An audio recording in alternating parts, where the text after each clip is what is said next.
आज हम चर्चा करेंगे सीरिया की कुख्यात सेडनाया कारागार के विषय में। यह कारागार अब मानवीय कत्लखाना के तौर पर जाना जाता है। असद शासन के विघटन के पश्चात सेडनाया कारागार के भयावह रहस्य उजागर हो रहे हैं।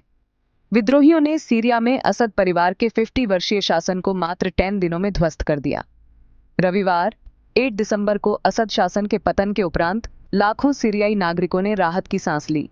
हजारों नागरिक अब सेडनाया कारागार में अपने प्रियजनों की खोज में बन रहे हैं। 1980 के दशक में राजधानी दमिश्क से 30 किलोमीटर की दूरी पर एक छोटे से नगर में इस कारागार का निर्माण किया गया।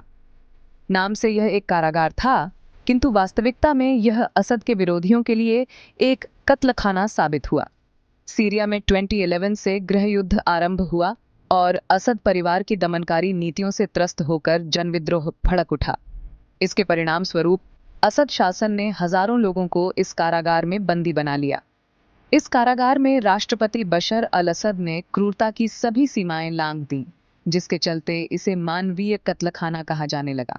सशस्त्र विद्रोहियों ने सीरिया पर अधिकार करने के बाद सेडनाया कारागार का एक एक रहस्य उजागर कर दिया है।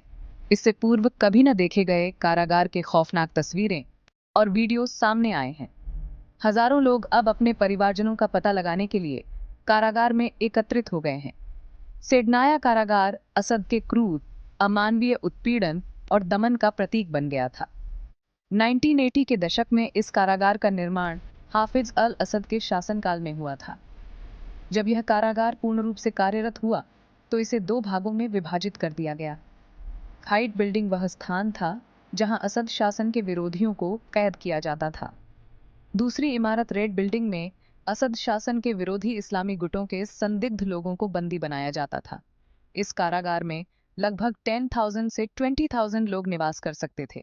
एमनेस्टी इंटरनेशनल की रिपोर्ट के अनुसार इस कारागार में फांसी, अमानवीय यातनाओं, चिकित्सा सुविधाओं के अभाव और भूखमरी से हजारों लोगों की मृत्यु हो चुकी है। रेड बिल्डिंग के भूमिगत तहखाने में एक फांसी का कमरा स्थित था, जहां बंदियों को फांसी दी जाती थी।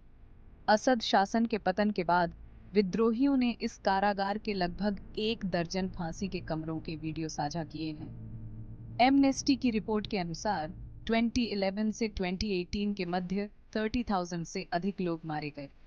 2018 से 2021 के मध्य न्यूनतम 500 बंदियों को फांसी दी गई।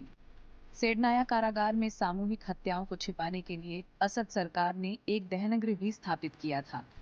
असद शासन के पतन के बाद नागरिकों ने अपने प्रियजनों को ढूंढने के लिए इस कारागार का रुख किया है।